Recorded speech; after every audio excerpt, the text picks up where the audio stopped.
Hello, everyone, and thank you for joining the Edge Tech Podcast. Joining me tonight, as usual, we got Devin Gamble and Antonio Rayner.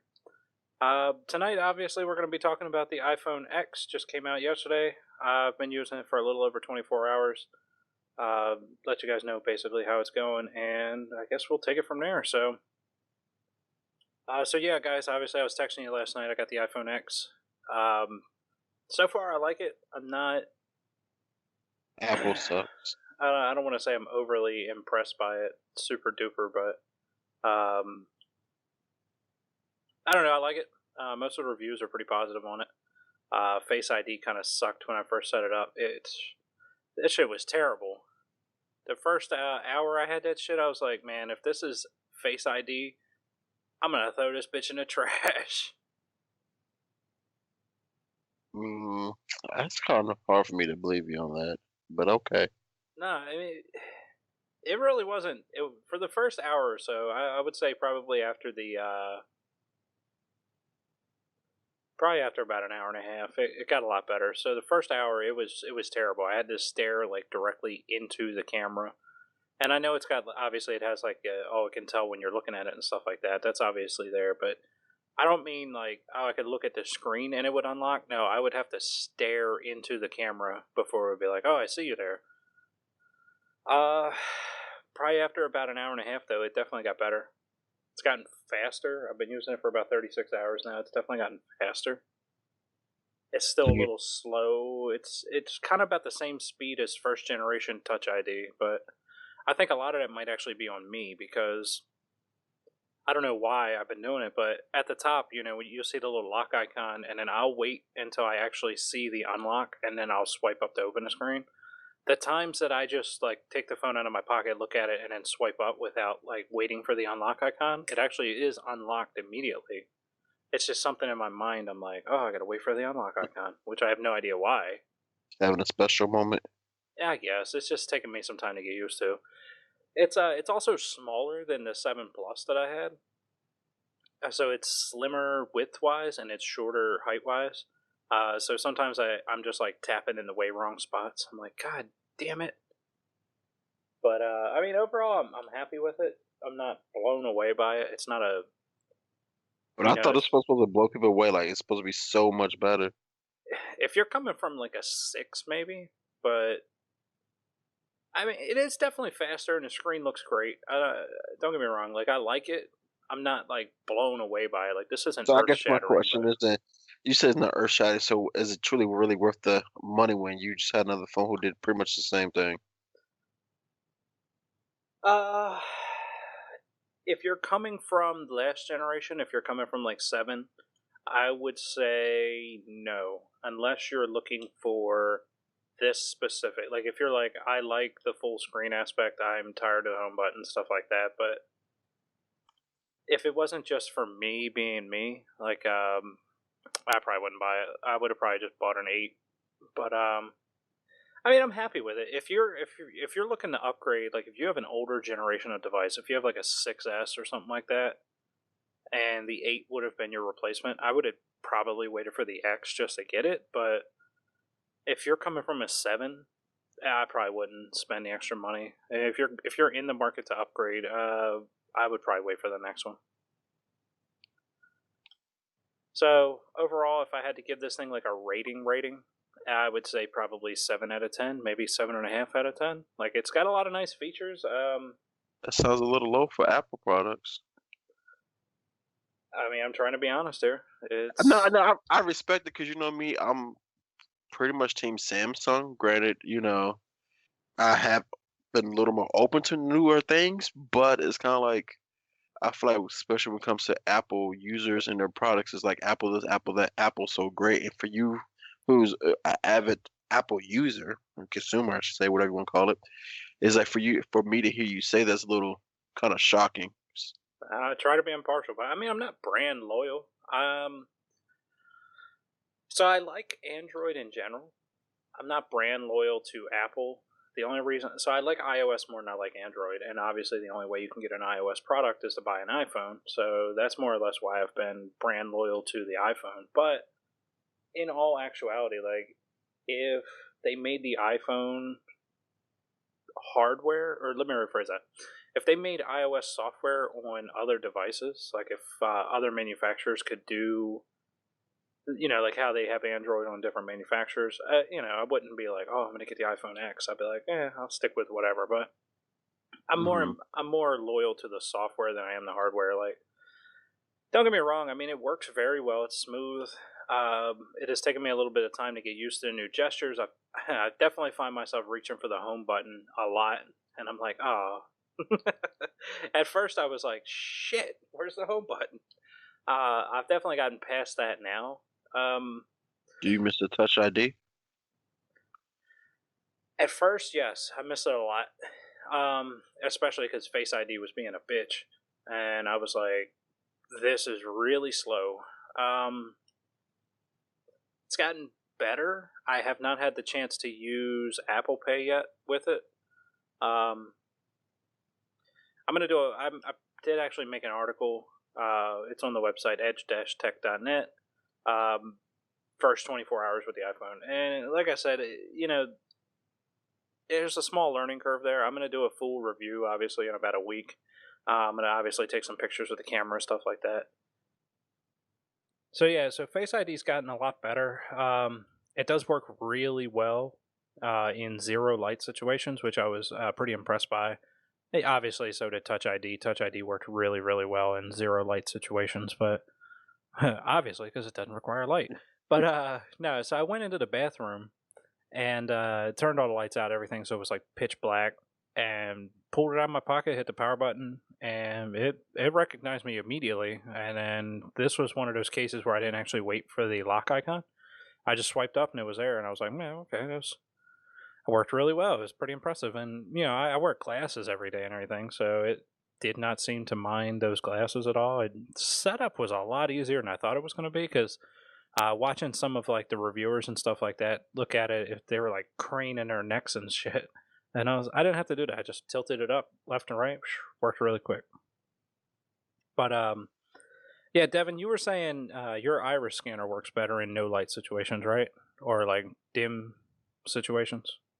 Yeah, I mean the iris scanner is using an infrared um, sensor, um, and so it's using it to bounce back information from the surface of your iris. But if it's dark, there's no disrupting infrared energy sources around. Whereas, during the daytime, this is just in terms of how well the sensor works. It works perfectly in the dark because the only infrared light is coming from the sensor's projector, essentially. But during the daytime, you have the sun that's like blasting out this like flood of infrared energy, and it distorts the ability for the sensor to work. So it doesn't work as well in bright daylight at all. Yeah. So yeah, I was toying around with it earlier. I was in the car, and I was getting like the Bluetooth and stuff set back up because the car didn't recognize the phone or whatever. But uh, it definitely does. Like, so I left the settings mostly alone, and you have to like look at the device for it to pick up. So I had it. I wasn't staring directly at it. I didn't have it directly in my face. I had it like down, and I was looking straight ahead, and then I pressed the power button. It would not unlock until I actually put my eyes down on the screen, and then it just immediately unlocked. So that's pretty cool. The fact that it can actually pick that up. Obviously, it's $1,000 phone, so it better work. But no, so like I said, overall, I'm probably about a 7.5. I mean, I'm not. If I was coming from a 6 or even a 6S, maybe, this would probably blow me away. I would definitely be like in the nines. But like I said, I'm coming from a 7. I'm not super duper about it. If I was coming from a Android device, this might blow me away too. Like a Pixel or something like that. This might be like groundbreaking if I was coming from a mid to lower range Android device. Well, obviously, because it's one So of the top tier you call a premium. Pixel a mid range? You were talking about a Pixel 1 here, yeah. Okay, Pixel 1 out of Pixel And 2. Okay. well, considering the Pixel 2 is falling apart in people's hands, I would also probably call it a mid range. Gotcha.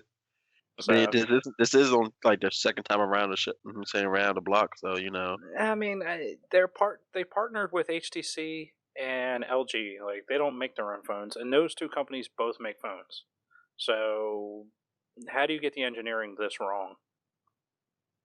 I mean, how much they really care about the engineer that's going to get paid. So Yeah, this is true. That's true. I don't know. For all the smack the Pixel talked in their press conference, I mean, that to I'll give you that because they talk smacked about everybody and how their yeah, phones could be so much better.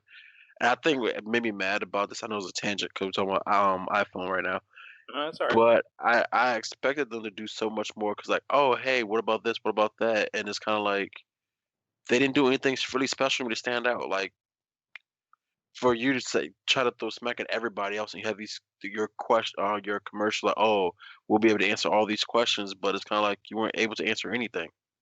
You left us Exactly. with more questions, and now it's kind of like, are you truly a heavy hitter in the market, or really you're a heavy hitter solely just because your name is Google, and we expect so much greatness from you, but obviously when it comes to a phone, we can't expect the same greatness because obviously you're falling flat. Exactly.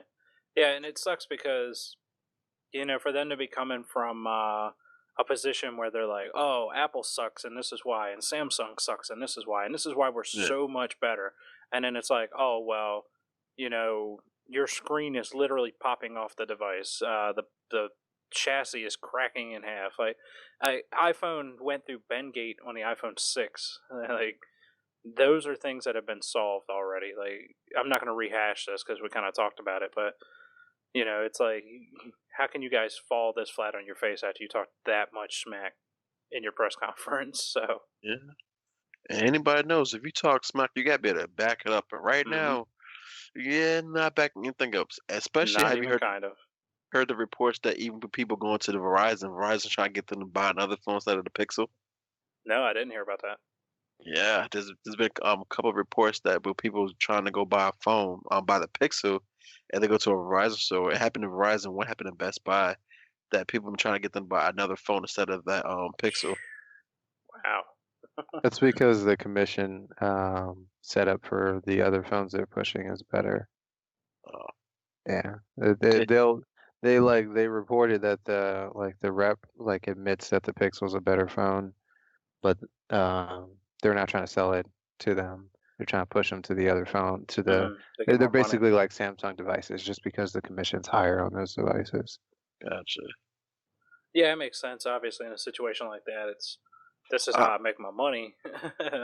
yeah, I mean, honestly, I guess to me being a salesman, I would say yes, it'll be about the money, but then too, if you know this is not a good phone, it has so many issues right now, I couldn't fully hardly sell you this product without telling you, hey, this item, whatever you're going to buy, has a lot of issues, and here are the no issues. Now, from beyond that, if you're willing to take that chance, I can't stop you. You know what I mean? But I did my due diligence. Say, hey, Yeah. just to let you know, you might have some issues. You know what I mean? Yeah. Granted, I'm different. That's just me. I just I try to help people out as much as I can No, because that'll definitely get you a lot of credibility too. Like, if somebody's like, "Oh yeah, I went to Best Buy and this guy was there, and I wanted the Pixel, but he told me like, look, I'm not going to stop you from buying the Pixel, but here's what's going on." That gives you a lot of credibility. yeah. And 'Cause I mean, as much even though as much I can't say I necessarily don't like iPhone. I'm not gonna bash them and say, "Oh, this is a horrible phone. It's a horrible phone. You should get a phone." But no, I'm like, honestly, it comes down to your preference. It's like, hey, yeah. it can still do the same thing as an Android, but it's obviously on a different system. hmm You know, you can't go wrong with either one. It's just more or less now which one is going to better fit your needs and your day-to-day activities. Man, speaking of Android, uh, Razer coming out with that new phone, man. Shoo, I saw that. I saw it I this want it. morning, I want it.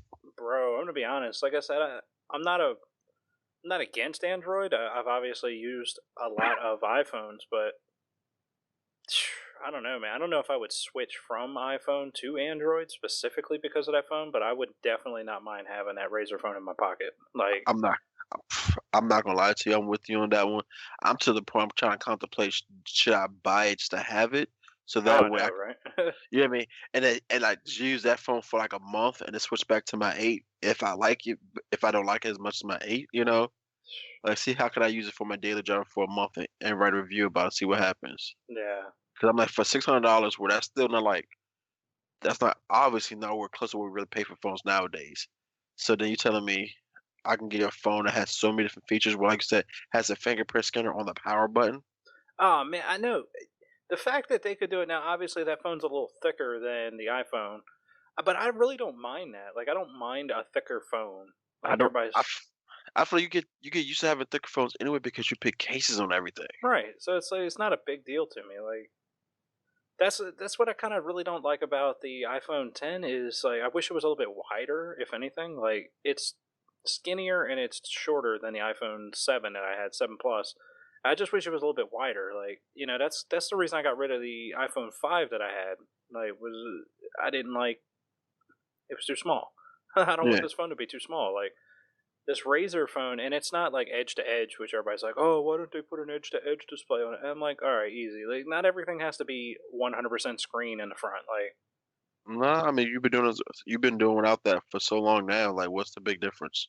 yeah, Grant, I have it now is great, sure, but if I didn't have it, as long as I still have relatively large screen, I'm okay. yeah, I wouldn't miss it. Like, I would. Maybe would I'm you? alone in that. Yeah, yeah, I definitely would. It would feel like going back in time, and I maybe would adjust to it, but I like some of the stuff that they put in the Razer phone. I wish they would have differentiated the phone by actually, putting some sort of custom GPU or something in it. Like what there's just so many Me Too devices, Hmm. especially on the Android side because everyone's using the same off the shelf stock. Um, there's so many Me Too devices. This phone, the Essential phone, the phones from Oppo, the phones from Huawei, the phones from Xiaomi, the phone from HTC, Sony, LG. They all have exactly the same Qualcomm chip in them. They're all pushing either 2K or Quad HD screens. Um, they all, because they have the same Qualcomm chip, all have the same Adreno GPU. Now, the 8 gigabytes of RAM does make the Razer phone stick out, and so does Refresh rate? the The 120 hertz refresh rate. that matters if you have an LCD panel. It doesn't matter so much for OLED. I think they're OLED rocking panel. a. I think it is an LCD. Don't quote me. I don't have the full spec sheet, obviously, but I believe it's running an LCD panel. No, I'm saying that Yeah, having an LCD panel is a problem for me to begin with, and like the refresh rate debate and horse race is only something for LCD panels. You don't have an infinite refresh rate, but you don't have a perceptible one with OLED and plasma panels, because you're not flickering the background. Each of the oh yeah, because pixels is turning. they don't require a backlight. Yeah, They're their own backlight. yeah, they're Each pixel is. right, right. So you have like the plasmas are supposed to be like effectively like 600 hertz refresh rates. I think OLEDs are supposed to be something similar effectively, right? But it's an refresh rate in effect that you don't have to even think about. It's not like a selling point. It supports 120 hertz. It supports 240 hertz, media just off the bat. Whereas these LCD panels, it's something you actually have to talk about because you have a backlight and it's much harder to flicker the whole backlight without people noticing, etc., etc.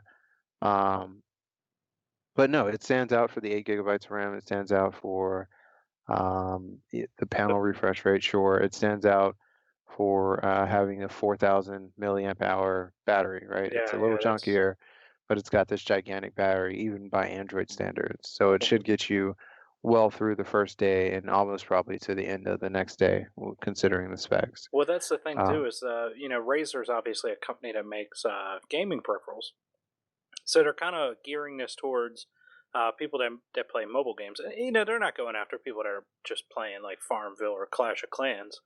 They're going after Yeah, like those people that play like mobile MMORPG type things. yeah, because Like they said they're supposed to have a mobile form of Titan Falls. yeah, so yeah, they're going after that market. And then on top of that, like the speakers are both speakers are front facing, which is awesome, but they actually have an amplifier for each speaker. Like they have an onboard. Individually. Yeah. So each speaker has its own amplifier. And from what I'm hearing, this thing's got some oomph to it. Like it's got a little kick to it. So I don't know, man. This might be this might set a new precedent for phones. Now, obviously, like you said, OLED's not going anywhere. And that's probably going to be the future, but I don't know, man. This might I'm set here a for it. I'm here for it. I'm with you, Howard. I'm here for it. It's something different. I feel like I'm more anxious to see more about this than I was Yeah. about the Pixel. Yeah. And to be honest, I like was, this I is was never excited about the Pixel at all. I haven't been excited. Like Google's like devices have been a letdown for so long that I don't get excited for them anymore. The 5 was a letdown, the 4 was a letdown, the 6 was a letdown, the The original Pixel was a letdown. Like Google you're had all their talking about the phones. all of the Nexus. Nexus devices. Oh, gotcha. They're not actually, manufacturing any of these phones. They're just calling them Google phones, like Yeah, they're Google phones now, contracting but manufactured. yeah, but these are effectively an extension of the like original Nexus devices, which were supposed to be like pure Android. You buy it straight from the Google store. The Pixels are just an extension of that, just with a new name, and now they're Yeah. calling them, Google Pixels instead of Nexus devices. But they have all been letdowns. Like the 5 had, let's see, horrible battery life. The 6 was entirely too large. Like it had a 6-inch screen, but like huge bezels all around it. So even like a person with large hands, like LeBron James or myself, like Yeah, I got the, catcher's mitts for hands, so yeah, like Hulk even hands. If you look at my hands, they're like Hulk hands. You can cut them off and put them on a toddler and create a Halloween costume. they would All even be right. hard for it would even have been hard for her for Howard to use. Like they've all been let downs. So I was not excited about the phone. Let alone, there's no new chipset this year. So you're releasing your phone at the end of the year.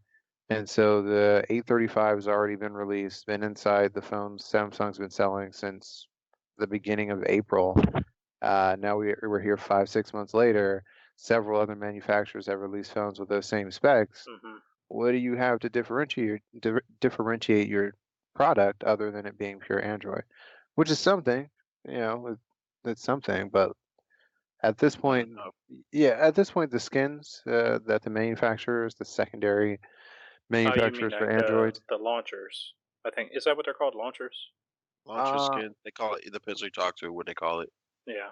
because it's not just a launcher, because launcher is kind of like Nova or something. Nova Mm. doesn't actually change the functionality of the device. Like Samsung specifically remakes a bunch of stock Android applications entirely, so you don't really get that with a launcher. So it's a little bit more than a launcher. It's yeah, it's a custom skin really, because they redo the phone app, they redo the Or messages app, they call it. They call it overlay. yeah, or an overlay, I suppose. They're not all that heavy anymore. So like the excitement for pure Android, one, I never had it to begin with. I had the Nexus 6P, I think. I liked the design of the device, and obviously it ran well. It was based on, I think, one of LG's phones, but it was like an aluminum body. It had a fingerprint scanner in the back under the camera, which is always convenient. I actually like that dynamic more than just about anything else. Um, but it had a Samsung LED panel from the shelf that didn't do the overdrive extra brightness thing that actual Samsung phones do. So you'll hold them like side by side, and the Nexus device you can't really see as well in the daylight, and the Samsung device is like perfectly legible because it's pushing like 700 nits, whereas the Nexus is pushing like 350. It's stuck there, even though they both have OLED panels from Samsung. But stock Android, not super hard on it, not not super excited about it. The Razer phone, It's I running. So it's running near stock Android. It has a. I don't think they've actually reskinned it per se. I think they did change. You said Nova launcher. I don't quote me. I think that might be what they're actually using. yeah, Um, I Yeah, kind of Nova like. Launcher, it's just a launcher. Like Yeah. it literally just replaces like your central menu system, realistically. It doesn't change much else. I mean, but I guess one good thing about Androids, you can always change your launcher to like a Google launcher or any other type of Yeah. launcher that you like. Yeah, yeah. Whatever you're preferable to. Yeah, so it's not like you be no offense, not like iOS where like you're stuck like this is it. Yeah, I mean the launcher doesn't really change your life that much. Well, I like that's the the thing. flexibility. Like I like the flexibility of being able to change it, keep the device fresh, being able to switch between launchers, but I not mean, being able to do that wouldn't stop me from buying the Razer phone to begin with, honestly. mhm. What would stop me from buying it is that it's like, I mean, it looks cool. I'll give it to it because they do run the screen to the like the vertical sides, so there's no real bezel on those sides. You just kind of have the chunk at the top and the bottom, and then it has speakers, which kind of makes sense for it to have that space on the side. So I don't know. I don't know, man. Like I said, I'm a fan of like stock Android. So, like I said, I've been a long time Apple user. I pretty much since the iPhone 5. But like I said, I definitely would not mind having that in my pocket. Is it enough to make me switch? Probably not, because I just dropped a G on this iPhone X. But like I said, if Razer would like to send us an evaluation copy, I mean, I would definitely write a review on it. No, but all kidding aside, yeah, to be honest, like I said, I actually like stock Android. Like I don't mind Android. I have a the work phone that they gave me is a S7 active, and like Android's not terrible. I've gotten accustomed to iPhone and everything like that, and I prefer iOS over everything, but I'm not committed to any particular brand. At this point, it'd be such a pain in the ass to switch from iOS to Android that's really kind of a limiting factor to me, but that's actually starting to get more and more, I guess less and less difficult is the right word I'm looking for there, but Because I mean, everybody's making things you could easily transfer from yeah. one operating system to another. Yeah, and like I said, I'm not committed. I'm not in bed with anybody here, so it's like Yeah. So you have no loyalty, no commitments to anybody. no. I mean, I prefer iOS, so I've been an iPhone user for a long time, but Yeah, but if a sweet Android walked by you hey, man, today, if the Razor was walking down the street in a miniskirt, I would definitely turn around and look. I mean, like I said, it looks great. If I could, I might actually buy one, man. I'm gonna be honest with you. When they come out to the market, I might genuinely Why? buy one and put it in my pocket because it looks good, I'm, man. I'm I excited by it a little bit. Why? Howard, I'm with you. Don't even listen to Devin. Devin, you about to get No. X out of this conversation. We're gonna picture mute for a little while because you're talking Why? crazy. You're talking crazy. Like, Why? why not? Like, Devin, tell you're us why hungry. not? You need a cookie. Your blood sugar's low. Dude, why? Oh my God. I mean, it's you guys' money, right? You work hard for it. It works hard for the money. No, It's just this is literally. I mean, it's not exciting for me at all. But I mean, to each their own. Like I said, it is what it is. It's I mean, what? it's not like made out of paper. It's not foldable or anything like that. But I don't know. It's got something about it. Like it's the same fucking specs that are already in all of the other phones. But the little used to okay. Stop looking at specs and look at other things they can offer for you. Dude, what? What? I mean, You're looking at all specs. Like, so how many stock Android phones have like all the stereo speakers, all the the touch thing on the power button? the fingerprint in the power Like, button, how which many have everybody that? wanted on every other phone. I don't really use the fingerprint scanner on the phone I have now. Is it But because? But why not? If the fingerprint it's scanner not was in, it's not because of the location. It's because I come choose on, not to use if the fingerprint fingerprint scanner. scanner But was see, in your power button, you I mean to guess tell me me and you you are would not different use it? because honestly, I use my fingerprint scanner more than anything else. I hate the retina just because I have to look at the phone. So if I'm doing something, I'd rather just hold the fingerprint scanner. Boom, my phone's unlocked. I can do what I gotta do. I don't have to immediately look at my phone just to get it working. I use Touch ID basically every day. until yesterday. So So yeah, I don't use it at all. So that part's not so exciting for me. I guess it is because since you don't use it and I use mine like every day, all day, it's kind of like yo, it's something different. Like hey, I like that. It's actually on the power button. And I No mean, problem. and to be honest, it's not like this thing costs $1,200. You know, it's very reasonable, and I really think Razer might set a precedent here with what they're doing. You know, they're giving you 8 gigs of RAM. Which do you need 8 gigs of RAM? Maybe not. Maybe you Hell do. no. Hell So screen's got 120 hertz refresh. That's starting to become the standard, so that's not going to be too big a deal. And like you said with OLED, it doesn't even matter.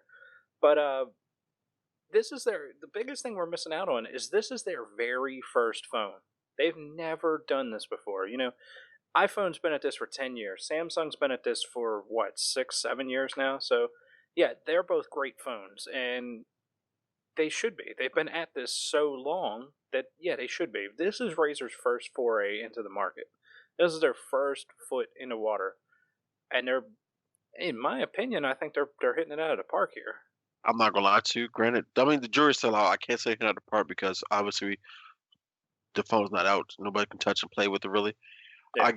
I guess I'm looking more at it because they're bringing more heat than the Google phone, and Google's supposed to with the Pixel too, Yeah, and and with they're less supposed to hype. be With less yeah hype. a lot less hype, and it's kind of like they were supposed to be like next man up type situation, and look what they're doing now. So it's kind of like if you could offer me another phone where I'm already on Android, so I'm used to it, and you can give me if not the same or something different from my Samsung device, why not? So, like I said, I'm on board. I think, like I said, if I could get a hold of one, I don't know if I'm going to pay for it. Obviously, don't get me wrong.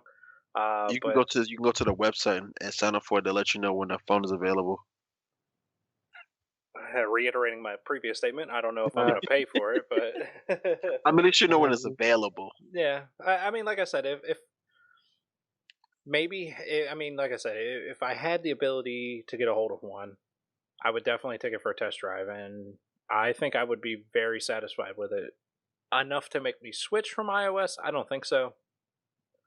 Enough to at least make it be in my other pocket? I definitely think so. If I was on Android, would it be enough to make me switch out my SIM card? Maybe. I would have to obviously be using an Android daily and then try that one out. And if, hey, it don't cost me nothing to switch out the SIM card, so. Yippers. But yeah, the only thing we haven't really seen out of them is where with the iPhone 10, they're really pushing the augmented virtual reality type thing.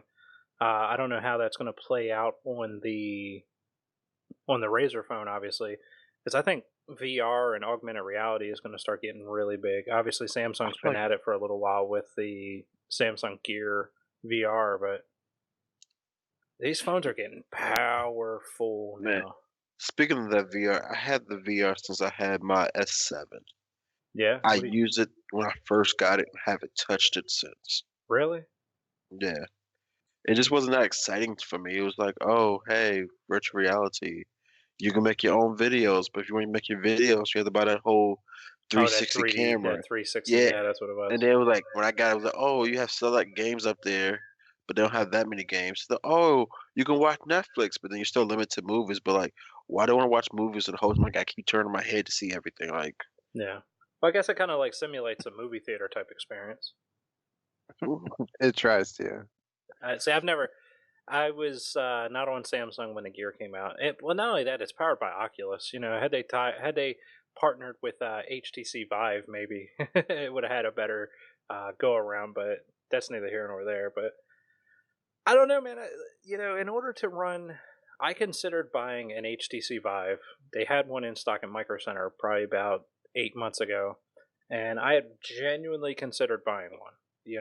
I have the two 1080s in my rig setup. Shout out PC Master Race.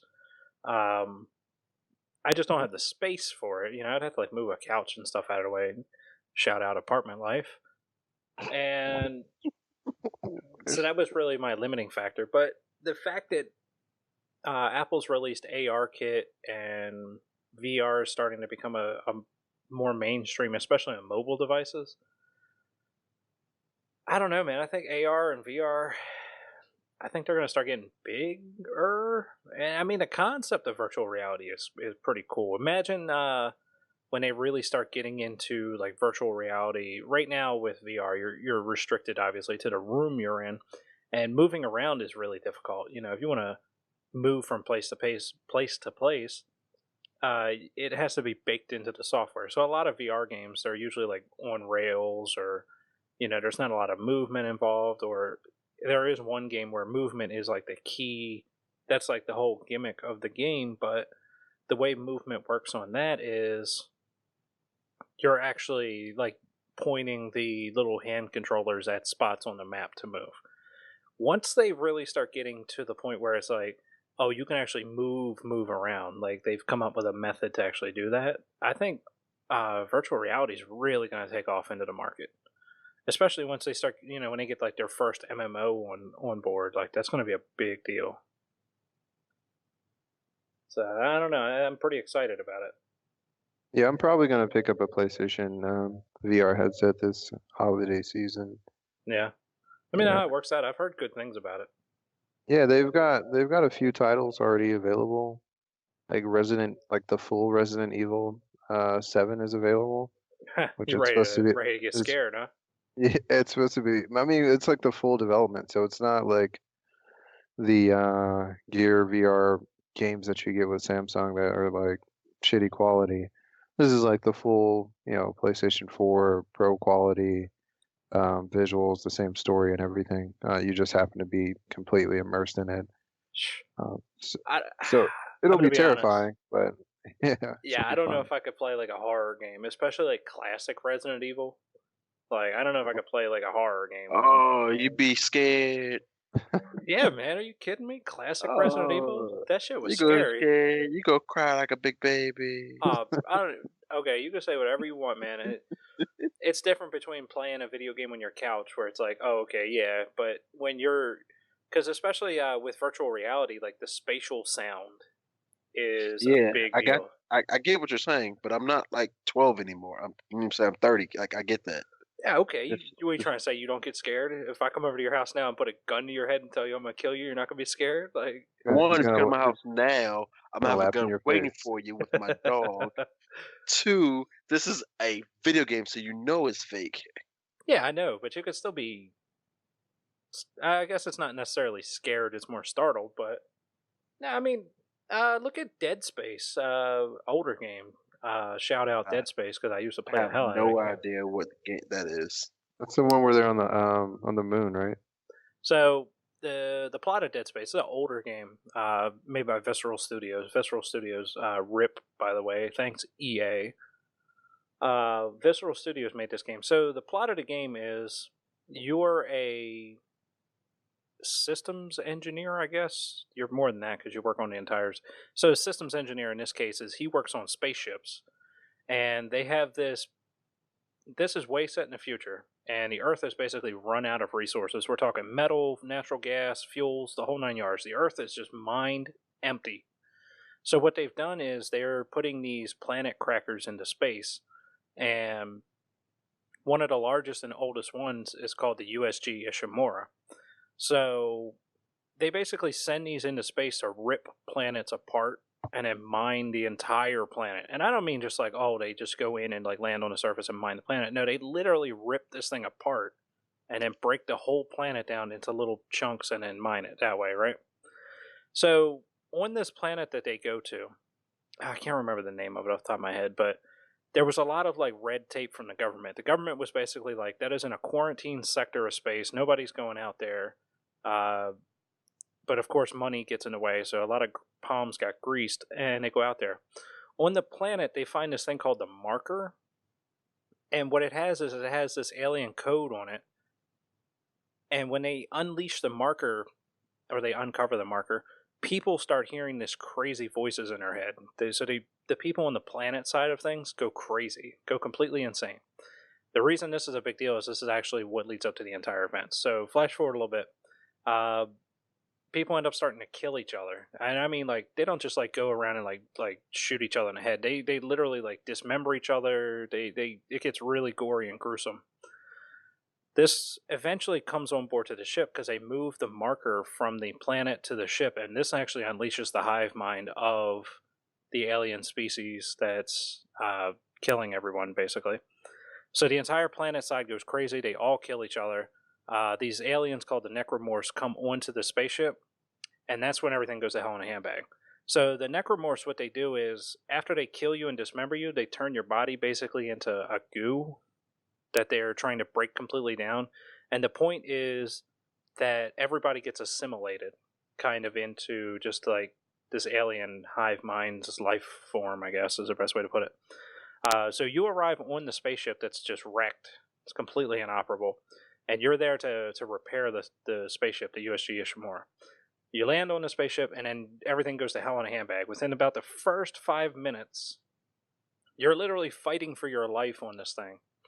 Now, the reason it's scary is you're just this guy, Isaac Clarke, so you're just like an IT guy on steroids. And there's really very few guns on board this thing. And not only is there very few guns, these necromorphs can't be killed with firearms. You have to dismember them by shooting them with like tools. So you have, your plasma cutters, you have your chainsaws, basically, your mining equipment that you're cutting these things apart with. What made this game stand out was the AI was incredibly smart. Sometimes you would walk into a room and you'd see a quote-unquote dead necromorph laying on the ground, right? So the very first time it happens to you, you don't think anything about it. You're like, oh, this thing's dead. You walk over, this thing jumps up and grabs a hold of you and starts trying to tear your head off, your arms off, and it's just like, this happens in a matter of seconds. Everything's just like, no big deal, calm, and then, you're being mugged, right? So that's startling in and of itself. The sound engineering was another major part of this game. There are certain parts of the rooms that you'll go into, and because this is like an industrial mining spaceship, you'll go into certain rooms and it'll be really crazy loud, right? So you're walking around and nothing happens in some of these rooms, but you're so tensed up and expecting something to happen that you're just like, any second something's going to come out and get you. The best part about this is the AI is smart. It'll hide in certain parts of the room, and when you walk past, it won't attack you. It'll actually creep up behind you. So if you like turn your camera back to look behind you, there's 3 of them there, and then immediately you're just being mugged by all 3 of these things. And you're just like, that puts a lot of pressure on you, because at any minute you could just get mugged around. And I can only imagine, like, if I was in VR with the spatial sound, like if you hear that like creaking of something behind you and you're just like, oh shit, what's behind me? What's behind me? Like, you don't want to turn around and look at that. But sound engineering, back on to the real topic, sound engineering in VR is a big deal, because to put you fully immersed, like, you have to get the sound in there. And when you're playing these video games, even horror games on a computer or a TV, you don't really get like unless you got like a 5.1 or a 7.1 surround sound, or even a Dolby Atmos setup. Like, you don't really get a lot of that sound. But in VR, sound is a big deal, and they've set it up really well. So horror games are going to be terrifying with virtual reality and spatial sound and stuff like that. Prepare yourself a second set of underwear. Yeah, stop being some punks. It's alright. Just man up. I'm gonna get I still have Dead Space on the Xbox. I'm gonna get Antonio to play it once. It's not necessarily scary and like it's rhetoric, but rhetoric might not be the right word. It's not necessarily scary in what it is, but it's just, it was different for what it was at the time, and the way they set up the environments. Like, you go into space and the sound is great in space because there's no sound in space. So anytime you're out there, you could just get attacked by anything. You would have no idea it's coming until it's too late. You're already being attacked. So Okay. I mean, you got to mind you, I'm from a person who I love like scary movies, all that stuff. yeah. So that's why. So you say that like it doesn't bother me. I like scary movies. So you someone playing a scary video game. No, Like you put, I like that stuff too. Trust me. Like, even going to like haunted houses and around Halloween time. Halloween was just a couple of days ago. That stuff really doesn't bother me because I realize it's fake. But sound has a a lot of things involved. Like when you have the right sound combination, it's perfect. You know, you can get really terrified just by listening to things sometimes. I know. It plays with your emotions. Yeah, man. Emotional. Oh God. I told you, a voice only a mother can love. Oh, here we go. So a couple things. The S8 only has a 60 hertz refresh rate, so the Razer phone does have something very unique standing out for itself there. That's going to be the only phone on the market with 120 hertz refresh rate. Is it the only one on the market? Yeah, to the best of my knowledge. Oh, I thought there was other. Oh, I think Sony might make one, maybe. Yeah, I thought so. I thought another phone had really high refresh rate. Maybe not 120, but it was really high, and like that was a big key selling point on it. But I mean, does it make a difference? I mean, yeah, I don't know. It's to be determined. I guess it really depends on the person. I don't think it makes a difference. I mean, in like first-person shooters, maybe, but outside of that, you're not really going to see anything. Yeah. I mean, it is a phone. But hey, It's a phone for made gamers. for gamers. Yeah. Yeah. Yeah, but they might notice the difference, first-person shooters. Like, Hey, man, FPS is a big deal. You know they're going to make one for the cell phone when they get around to it. Now that they got a cell phone with the specs for it. it doesn't, though. I mean, what you need is like an input device. That's really like No. the shortcoming, because the phones are powerful enough, I guess. Well, you know what? I'm glad you brought that up because Razer is a peripherals company. So, and obviously this is their phone. So I almost bet you bank money that they're going to come out with some type of like dock or whatever, like a controller. Doesn't Razer make like entire laptops too, right? Yeah. I mean, they make accessories and stuff too, but yeah, they make laptops and stuff. So, because I know their laptops are like outrageously expensive. They're good though.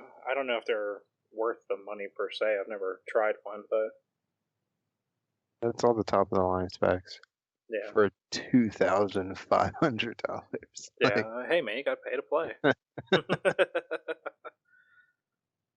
There's times when you really need a game on the go. Like, yeah, what? I know. Well, I mean, I dropped $2,500 on an Alienware a couple of years ago. Well, we never said that you were totally sane. Not all the way. Look, it's hard to get it. Well, it was a gaming laptop. That's the thing. Which, by the way, I don't recommend gaming laptops to anybody. They were like 15 pounds. Not only that, there's really no way to quote unquote game on the go because the graphics cards underclock and undervolt themselves when they're on battery power because there's just not enough electricity there for them to really ramp up. Right. So you're tethered to the wall anyway. Now, is it convenient? Yes, if you're like a professional, this is the only time I could see a gaming laptop being a big deal. And sidebar, Nvidia is talking about killing off the MXM standard anyway. So they may not even support graphics cards for laptops or that MXM standard, which is those small graphics cards that go into laptops usually, but go into small form factor PCs. But the only time I could see a laptop gaming PC being worth it is if you're a professional gamer and you're constantly traveling the country or traveling the world to do gaming. Like, that's the only time I could see that use case being worth it. Other than that, it's like, what is the point? Because you're going to end up putting this thing on your desk where its power cord is. You might as well just drop $2,500 on a full-fledged computer and, get dual graphics cards. And I know all the commenters are going to say, oh, they have gaming laptops with dual graphics cards. Yeah, but you're going to drop like $4,000 on those for no reason.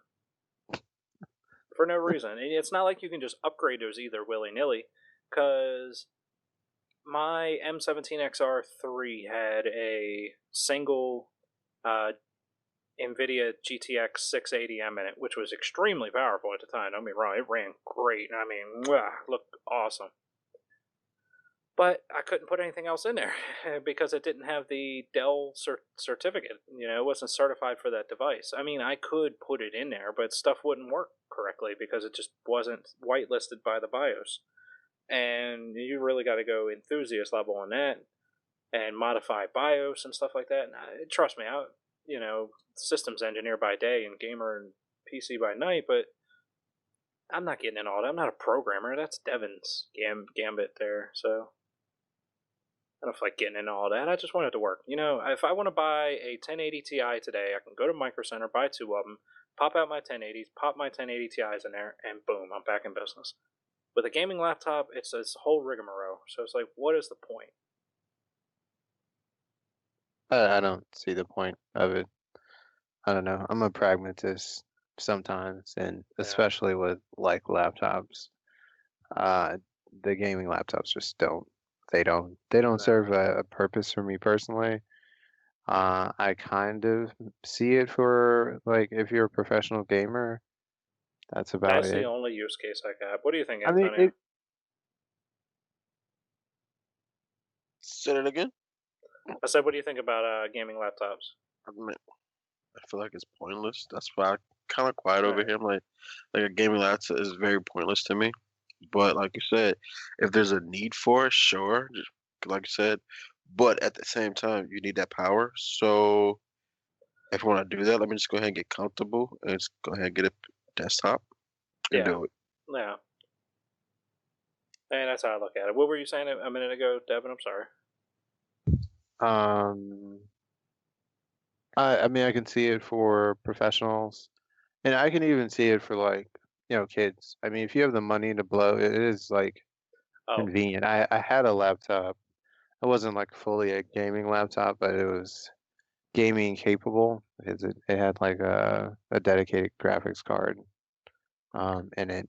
So I used it like waiting in the airports and stuff. I was like flying back and forth a lot at the time, so I would use it like in the airport to like play video games instead of watching a movie while I waited for mm, my flight or something. But at like, you know, 3 times the cost of a standard laptop, these upper end gaming laptops don't make a whole lot of sense. Like no, not to if me you personally, no. if you have the money to burn, sure, like Yeah. spend $2,000 because it's going to be capable in every other aspect too, right? Besides battery life, you're gonna So struggle there. I thought of another use case for it.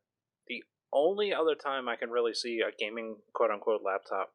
I mean, I guess can we stop calling them gaming laptops? They're probably geared toward gamers, especially like the Razer brand laptops. They're RGB and everything. Which I personally I love RGB stuff, but you're not about to see an executive roll into board meeting with a Razer laptop, like man, unless they're crazy. I mean, but the only other use case I can see for this is like video production and stuff. When they do CES and all, you obviously can't trot around a full workstation to edit videos and stuff with. So I can definitely see that being worth it in that case. But I mean, if you're doing something like that, I mean, Dell makes a laptop with a Quattro graphics card in it, and Yeah, there's it, plenty of workstation replacements. yeah, Not to so mention like the MacBook Pro line is really, really good for media manipulation and yeah, media editing. creation and stuff like that. Yeah.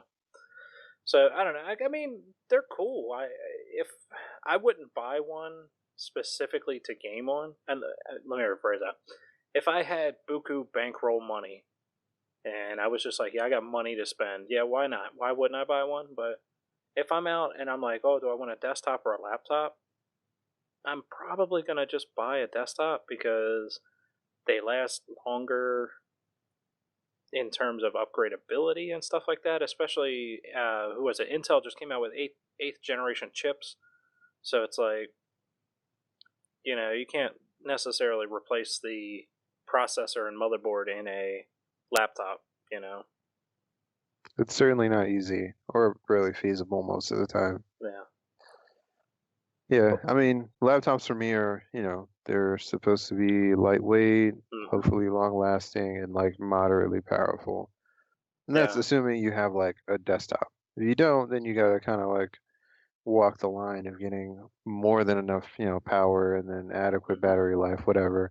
Find your balance. But if your laptop is like a secondary device, even if you use it most of the time, but you have like a powerful device at home, like it doesn't there isn't a lot of use cases for me where I'm gonna stop and want to play video games on my laptop and connect it to the wall so that it doesn't die, and in about 45 minutes. listen to Maybe. those tiny fans blowing at 7,000 RPM, trying to keep the internals cool enough, like, Burn your and palms typing. not to mention, it's either going to be like a 14 or 15-inch screen, which I don't want to try to play a game on, or it's going to be a 17-inch screen, which I don't want to carry around because the computer is going to be entirely too heavy. It just I'm like, give me like an Ultrabook. I like the MacBook Pro line because they're still light. They have great battery life. They're, pretty powerful. You can do just about all you need to do on the go with those. Um, but like if you need big power, you need like active cooling, you need space, Unlimited power. you need a desktop. Unlimited power. It's That true. was an intentionally bad Emperor Palpatine unlimited power. Oh man, but yeah, I mean, I don't know. Like I said, to me they don't make any sense. I've had one. I liked it. Trust me, I spent $2,500 on the bastard. I loved it, and I had like a Pelican case and everything for it. I mean, when I opened this thing up, I looked like I was about to like initiate a drone strike. But the laptop by itself weighed like 8 pounds. With the Pelican case, it was like 14 pounds. So it was like, yeah, this isn't. It's portable. It's more portable than my 38-pound desktop. Yes, you're correct. But how often do I need to, battle somebody in the street? Like, I'm not going to be walking down the street and then, like, see a guy and be like, "No, battle me right here, right now. Load up StarCraft 2. Let's go." Like, I don't know. Did you see the way that guy looked at me? No, no, he's asking he for wants it. to battle. Yeah. Bro. See me in Rust and Call of Duty Modern Warfare 1. Bro. 360 no scope. People have been doing that to me all day. It's frustrating. Jesus. Stop no scoping me. I'm trying to get you on a Razer cell phone. You got a full gaming laptop. Oh, jeez. But yeah, and like I said, a little bit earlier, like upgrading them's a kind of a pain in the ass, especially like. Well, I guess this isn't really a good use case with the Intel 8th generation chips coming out. They're not even compatible with Z1. What's it? Z270. You got 370. actually. Yeah, they're only 370 though. Like you can't pop Right. them in a 270 motherboard. Right. So, because they're electrically incompatible. So, I mean, at that point, let's say you just bought a gaming laptop 6 months ago. Here's Intel just busting out this new chip, and now it's impossible for you to upgrade because it's electrically different. So you have to replace the motherboard, and of course, Alienware or Razer is not going to be like, yeah, here's a motherboard you can just throw in there. They're going to be like, nah, player, you got to buy a new one. So Here's the new laptop. yeah, exactly. So something like that, it's just infeasible to me, and I really don't know why Intel did that with their new chipset, made it electrically incompatible or per se. I've heard conflicting reports. I don't think anybody knows for sure just yet. That it's not necessarily electrically incompatible. It just can't take full feature of all the functions of it. So that would make sense. Yeah, we'll see. But at that point, if you can't take full feature of it, it's like why bother? Now I got this V8 in my car, but I can only work 4 cylinders at a time. Why'd you bother? I like the sound for the bragging rights. Antonio, do you have a gaming PC? Are you into that kind of stuff? Absolutely not. We should do that, Devin. That'll be our first video on YouTube. I'm more of a console man. Like obviously I love Xbox. I'm like Team Xbox versus PlayStation. I'm a console man. So I was trying to do a classic man. We know what you're trying to do. Fucking console peasants. Filthy console peasants. Yeah. Anywho, yeah. I mean, that's what I like. That's what I enjoy. No, I can't bash. I got a PlayStation 4 Pro over there, so. I'm happy to bash. I like conflict. I mean, Classic. I don't run from conflict. Don't get that Classic wrong now. Devin. We are not having the console wars with PC Master Race. I'm going to beat everybody out right here on the podcast. All right, you are not going to embarrass me on this podcast. I'll take both of you outside. PC Master Race. Fuck the world. Nah, I mean, trust me. They both have their places. I mean, especially consoles getting more powerful. They're never going to. I don't want to say never.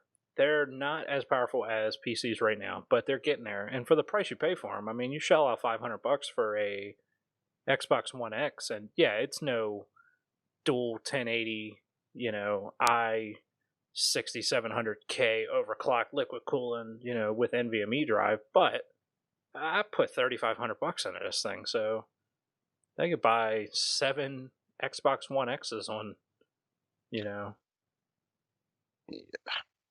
They I'm good. come out with a way to daisy chain them together, get all that raw power. Oh man, why has nobody thought of that? Why isn't there I a feel way like that to SLI, quote unquote? the entire console. Yeah, why not? We can SLI. We can put a cloud computing is a thing. I mean, data centers do it all the time. Why can't we do it with consoles? You buy 2 Xbox One X's, you hook them together, and oh man, we might be on to something here. That is patented. Today is November the 5th. The time is 1:13 a.m. That is patented. It will be as soon as I get the paperwork done, but that is patented. Well, you go ahead, patent that. I support you. Hey, we might have just invented something here, you guys. Let's But anyway, no, I mean, PC Master Race all the way. That's all I'm going to say about that. But Okay, yeah. no, I agree though with Antonio. I mean, some people just want to play a game, and don't get me wrong. Like, yeah, I obviously can build a computer fairly easy. I'm sure both of you guys can as well. But some people don't want to deal with that. Some people just want it. You can buy prefabbed units. Yeah, but you're going to shell out how much money for it? If I just I want to don't play know. my You games, gotta pay to play, man. yeah, trust me, I get it. But if you just want to play, I don't want to deal with all that stuff. Then go to a fucking park. How about that? You just want to play. You don't want to deal with all the extra shit. Go to a park. Sponsored by NFL Play 360. Just get on a swing. You know what the rules Not are. actually sponsored. Don't sue us. Oh, the NFL. Hey man, they take lawsuits serious. Sidebar now, but yeah, they take lawsuits very seriously. But just mentioning them? Shut up! I'm trying to keep us from going to jail. All right. I'm wondering why they let Microsoft sponsor them with the Surface tablet. It's weird. I mean, like when they do their meetings, they all of the correspondents, the TV talking head people, there'll be like 8 of them sitting behind the table facing the camera, and all of their tablets are up in tripod mode so that you can see the back that says Surface on of it. course, It's called money. Yeah, I'm sure Microsoft probably didn't pay anything for that. Here's probably what happened is they probably said to the NFL, like, we'll outfit everybody with Surface tablets. We'll outfit them with this whole setup for free. But the deal is, every time there's a Surface tablet on screen, you have to see that Microsoft Surface logo. And I'm sure the NFL was probably like, deal. Like, question's really going to be like, a lot of people watch football, especially, hey, today's Sunday, so a lot of people are going to be watching football today. How many times are you exposed to that Surface logo, And they're not bad products. They've gotten a lot better. They're not, I don't know if I can justify buying one, but they're not bad products. The Surface Book is actually really quite good. Well, my real point is why? Because just why? Because that's really obnoxious advertising. It's not like a 30-second spot. Like the whole time that they're talking, like in between plays during the halftime show, it's just there in your face the whole time. There's no other branding that is that in your face, like anywhere else in the NFL. none of the beer commercials, You know, none of the other commercials. It's like Surface. Everyone on the sideline is using a Surface. Everyone doing the halftime show has a Surface sitting in front of them. Like, you know what I imagine? You know how like they always try to get football players to do like commercials and stuff, and they're always bad at it. Like, there's very few very charismatic football players that are like good yeah, in commercials. yeah. But I just imagine like uh, I don't know, whoever is just sitting there like, oh, the Surface tablet, I use it every day. I'm using it on the field right now. Yes, Microsoft Surface, it's great. Microsoft Surface, good. I mean, you know, from our standpoint, I mean, they're not terrible. They're in the enterprise. They're not very well. The Surface Pro is a lot better than the Surface RT, but obviously because that's what it's geared for. But any enterprise, they're a little bit of a manageability nightmare. No, I wouldn't say nightmare, but they're a little tougher than your standard PC. But they're getting there, I guess. I like them. I would not buy one, mostly because of the cost for what you're getting, and you're in bed with it at that point because it's not user serviceable. So Yeah, I don't have a lot of use for tablets, yeah, but I might as well just again, buy a laptop. the Surface Book is really good though. It's a good laptop replacement. Mm-hmm. It's got great battery life, real bright screen, adequate power. So, Devin's not reading from a script. We're totally not sponsored by the Surface. I promise you. oh no, no, no. Devin, you really sounded like you were. It was terrible before. It's just it's gotten okay now. No, but there for a minute, it sounded like you were reading from a teleprompter. Oh, Anyway, well, boys, it's getting late. We've been at this a little while. I guess we can call it a night. I think the point of this is that everyone should give Nokia another shot. Isn't Nokia gone now?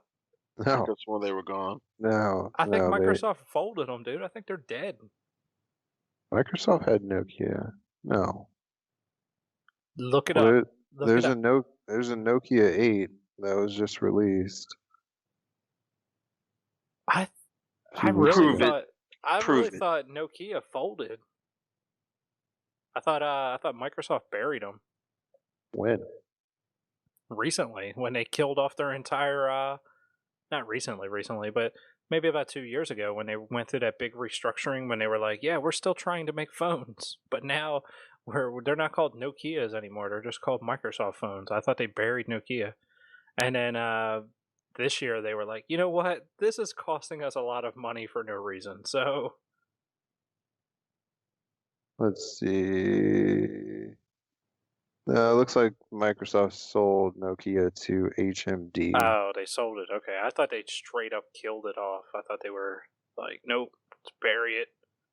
Bum, bum, ba, bum, Nope, bum, they ba, made bum, they ba, made an bum, ba, Android bum. device with all the same specs as every other Android device. Again, Don't sound so enthused. dude, a quad HD screen, Snapdragon 835, 13 megapixel camera. Okay, that's unique. Everyone else has a 12 megapixel camera. 3000 milliamp battery. Running Man. Android Nougat. Like, Oh man, such specs. Yes, I too like 835 processors. I'll buy 1,000. 4 gigs of RAM, 64 gigabytes of storage. Like, God, Jesus, it's just Shut no up and one. take my money. It's just parody, man. Everyone's just moving in parody with each other. It's not exciting at all. I mean, yeah, well, that's the thing about at this point with mobile phone tech is when the iPhone came out, I mean, it was brand new, revolutionary. You know, when the iPhone 5 came out, it was brand new, revolutionary. You know, when Samsung hit the market with their phones, it was like, oh yeah, we can. There was a lot of room for advancement, but now it's like what else can we make these things do? They're already cameras. They already have web browsers. They already handle payments. Like, what else can I do? I can't drive myself to work with my iPhone, you know? They're waterproof. Okay. That was a big thing for me. Having kids and having your phone being waterproof or water resistant to a certain degree, awesome. Yeah, but I Yeah, mean, I take that for granted, but yeah, it is pretty great. but I mean, I know I love this, especially when I can take my kids to the pool. I could be inside the pool, take a picture, or take a picture of them underwater, and not worry about my phone being damaged. and that's fine Yeah, and everything, but it's like, what else? Like, it's got to be something revolutionary. It's got to come along. Like, these things have to go and be paper thin, or they have to be But I can't, implanted or something. Like, I there's can't say nothing, paper thin is awesome though, because having paper thin at some point in time, that means or the they got to have stability of like you. infinite battery. Like, there's solar panels in the screen that can charge the battery. Like, that's Now there's that's something nothing. groundbreaking. Yeah, like there's nothing there right now that's groundbreaking. It's like, we made the camera better. Okay, big deal. We made the screen better. All right, it's a 5-inch screen. Like, I'm not expecting IMAX on this thing. Like, we added more RAM. Big fucking deal. It's like, I don't know. Phones in general is just. I mean, It's they were pushing harder than any of the rest of the consumer space, though. Like laptop and PC tech had largely become less exciting, at mm, least. Like yeah, it's all so, gotten stale. at Well, I least don't know. smartphones were moving like full steam ahead once like laptops lost. Like people are still using like 4 or 5 year old MacBooks, like Yeah, with no intention of upgrading. Like unless that shit breaks, but. yeah, like Well, and now it's that just AMD just came out with a mobile laptop processor, so we might start seeing some advancement here soon. Now that Intel actually is getting some competition back, like, the reason why that stuff has gotten stagnant is because Nvidia and Intel were your go-tos. That was it. You know, AMD was gone 6 years ago. It's like, where was AMD? You know, and especially specifically in the CPU market. They were still making GPUs, of course, but CPU market, they were gone. They were nowhere to trying be not found. to So choke to death on their own blood in the corner. AMD had gotten so bad they had to sell their own headquarters and rent it from the company they sold it to. That's how like near bankruptcy they had gotten. So Intel, what did you do to AMD? They're bleeding all over the place. Nothing. we didn't touch Nothing. them. They did it to themselves. They bit We their own tongue off. Like, just put these Pentium chips out. I don't know. They started freaking out over there. yeah.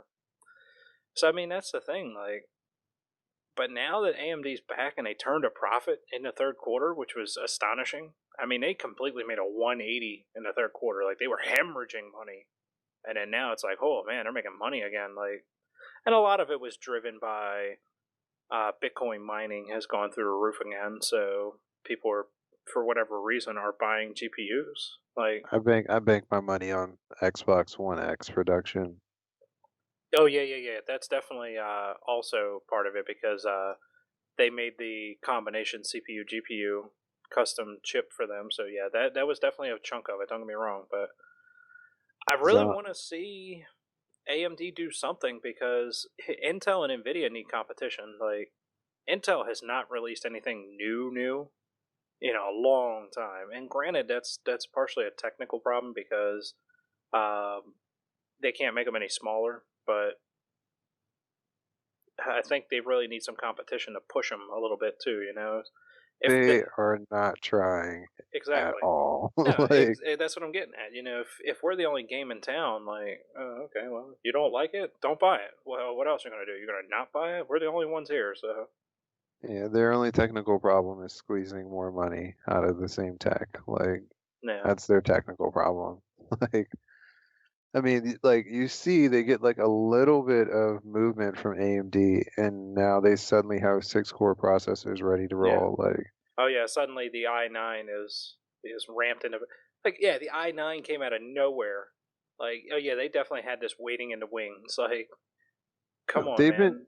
they've been doing a what if AMD like shows life drill for the last like Yeah, 10 years. Like, Yeah, because And we do these quarterly drills that AMD starts, making viable products, and then we have to like get our shit together suddenly. So we do these pretend cases, and we come up with products that we can sell quickly, to make use of all its money we've been stashing. Like, yeah, pretty much. And I mean, you know how long it takes from like concept to delivery to manufacture a processor? That i9 was definitely already like the assembly lines had to be ready, just not turned on for that to happen. yep, yep. Yeah, and I mean, like you said, it's of course they've gotten to a point now where it's like, yeah, they haven't tried. Like they just came out with the new Xeon Phi Knight's Landing, which is like a 72 core processor. And granted, that's not a consumer processor; that is for the data center. But that's really where they've been putting all their money. And the consumers have kind of just been getting the scraps. Like, but AMD, they don't have a data center foothold. I don't think at all. I don't think they have any data center product. So they can focus on the consumer market. And now this might pep Intel up enough to. Oh man, boys, the CPU wars are back. Oh, it's on. It's early 2000s all over again, boys. That was a fun time. I mean, we can only hope. I really What a just time want to be something alive. new.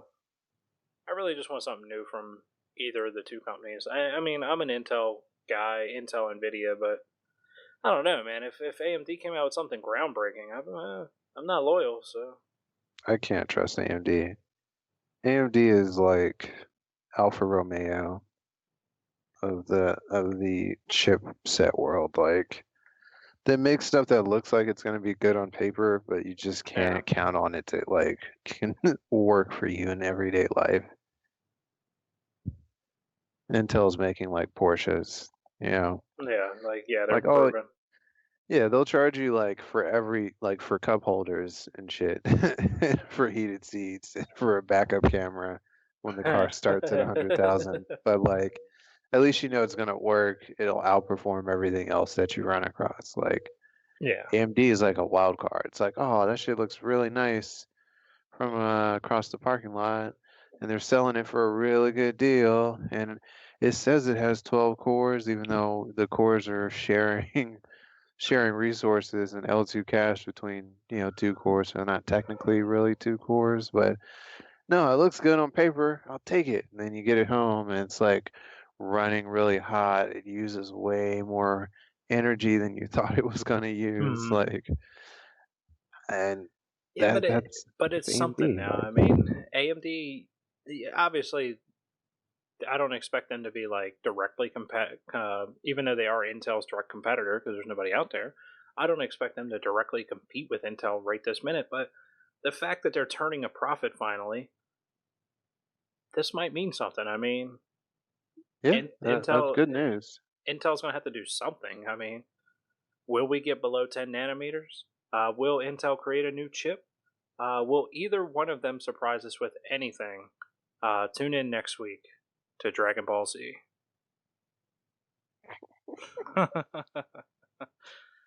No, Monkey but tails. That's a classic. yeah, man. I don't know. Like I said, I just want to see something out of either one. Like, I'm not expecting the world here, you guys, but I can't keep. You've basically released the same chip 3 generations in a row: Z170, Z270, and Z370. It's like, what is the difference? And especially unless if you're a gamer, like most of the time you're just using an i5 because games don't rely heavily on the CPU. So what I'd like to see is something come out of AMD's graphics card market that really shakes up Nvidia, which is never going to happen. I don't want to say never, but that kind of shakes up Nvidia's graphics card market because that's where your biggest benefits, obviously, for um, gaming potential, I guess is the right word there. So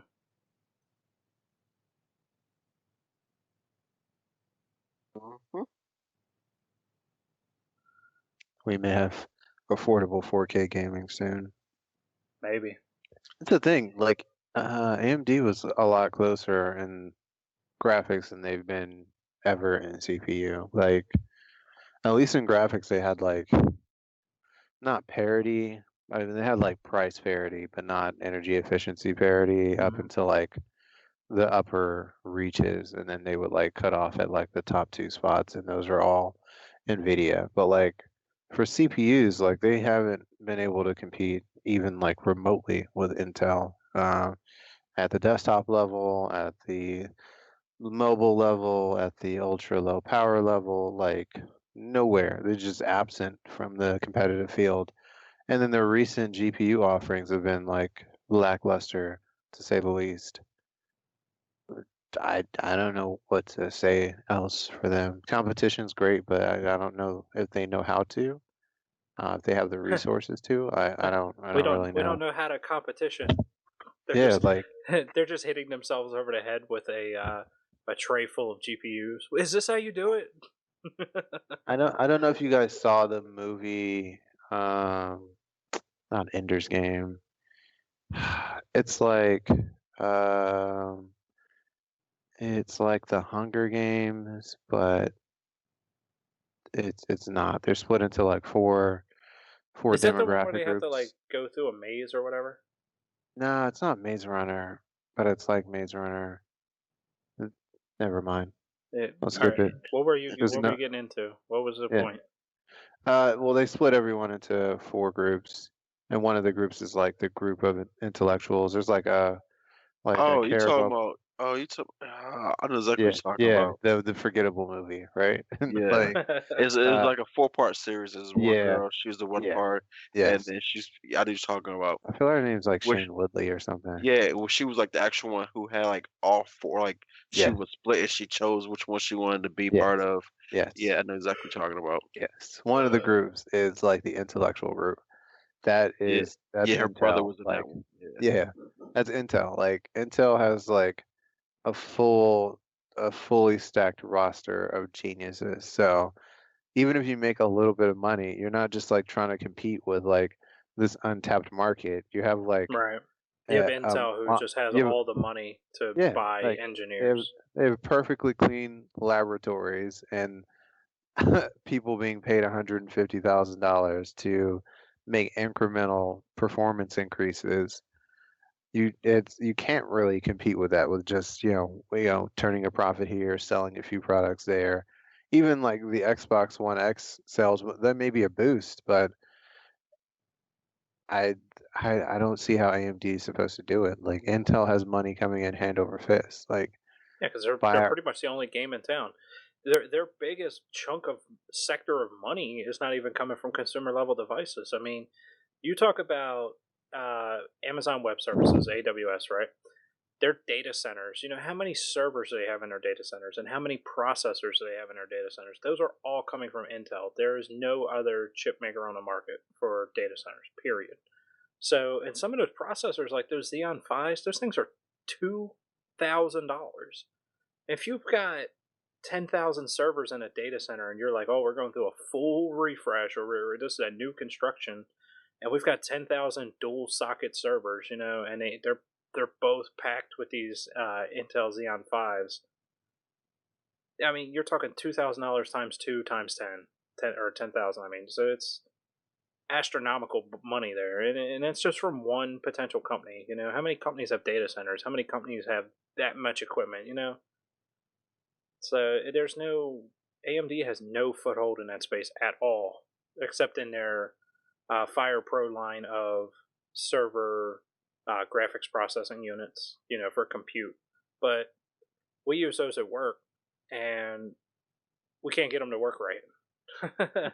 The Nvidia, which we wanted to buy, but they're going to a licensing model, so it's you buy the hardware and then you have to pay a license to use it. So it's like, but Nvidia knows it can do that because its product will work and it will work amazingly. But when you're a big company, it's like, do I want to pay for it? And some companies will. Most companies will. Not our company, but most companies. Nope.